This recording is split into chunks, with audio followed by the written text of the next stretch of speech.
Selamat pagi Bapak Ibu serta saudara-saudara yang terkasih dalam Kristus. Berjumpa kembali kita dalam program Benediktus Baca Kitab Suci. Kiranya Tuhan memberkati kita semua. Amin. Pembacaan dari Kisah Para Rasul. Para rasul dan penatua-penatua jemaat di Yerusalem bersidang membicarakan soal sunat. Sesudah beberapa waktu lamanya berlangsung tukar pikiran, berdirilah Petrus dan berkata kepada para rasul serta penatua-penatua,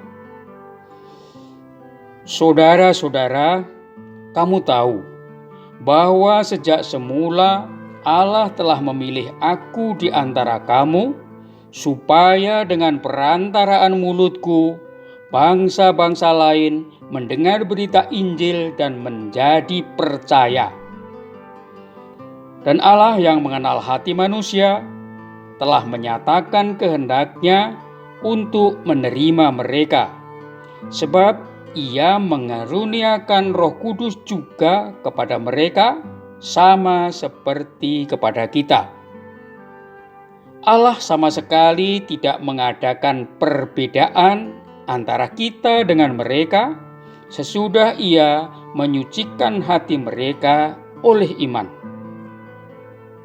Kalau demikian, mengapa kamu mencobai Allah dengan meletakkan pada tengkuk murid-murid itu suatu kup yang tidak dapat dipikul, baik oleh nenek moyang kita maupun oleh kita sendiri?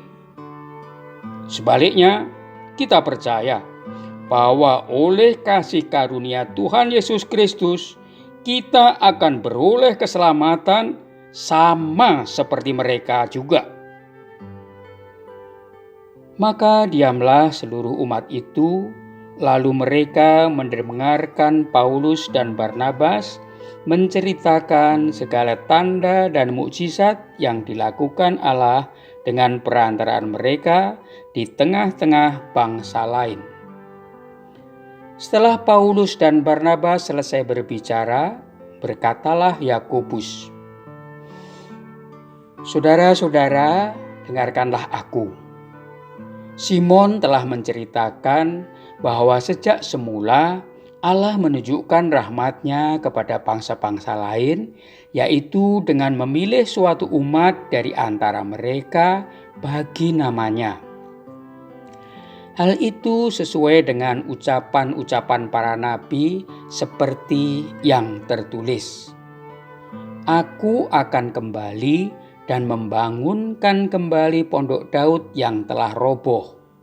Reruntuhannya akan kubangun kembali dan akan kuteguhkan, supaya semua orang lain mencari Tuhan, juga segala bangsa yang tidak mengenal Allah yang kusebut milikku.' Demikianlah firman Tuhan yang melakukan semuanya yang telah diketahui dari sejak semula ini. Sebab itu aku berpendapat bahwa kita tidak boleh menimbulkan kesulitan bagi mereka yang dari bangsa-bangsa lain yang berbalik kepada Allah. Tetapi kita harus menulis surat kepada mereka supaya mereka menjauhkan diri dari makanan yang telah dicemarkan berhala-berhala, dari percabulan, dari daging binatang yang mati dicekik, dan dari darah. Sebab sejak zaman dahulu hukum Musa diberitakan di tiap-tiap kota, dan sampai sekarang hukum itu dibacakan tiap-tiap hari Sabat di rumah-rumah ibadat." Demikianlah sabda Tuhan. Syukur kepada Allah.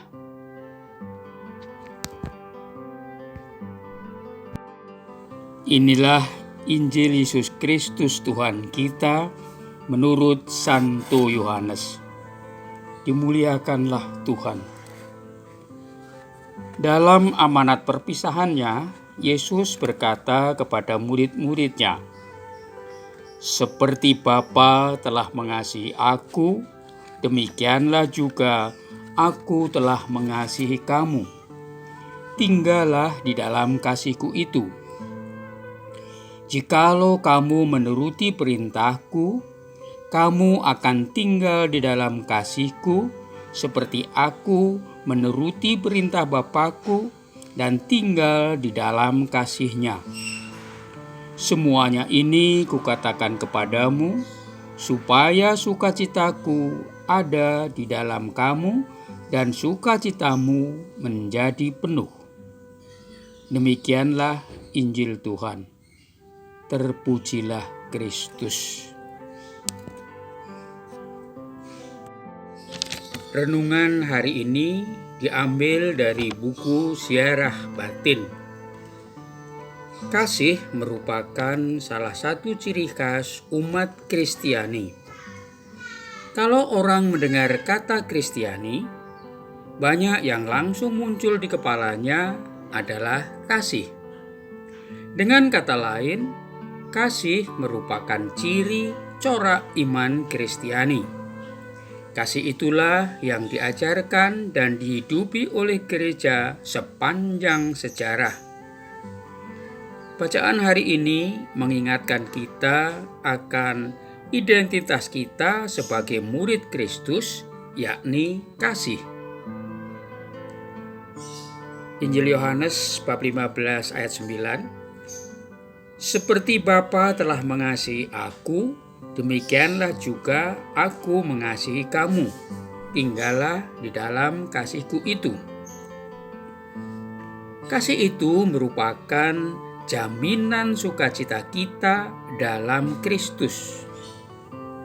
Karena Kristus sendiri hidup di dalam kita dan menyertai pensiarahan kita sebagai murid-Nya.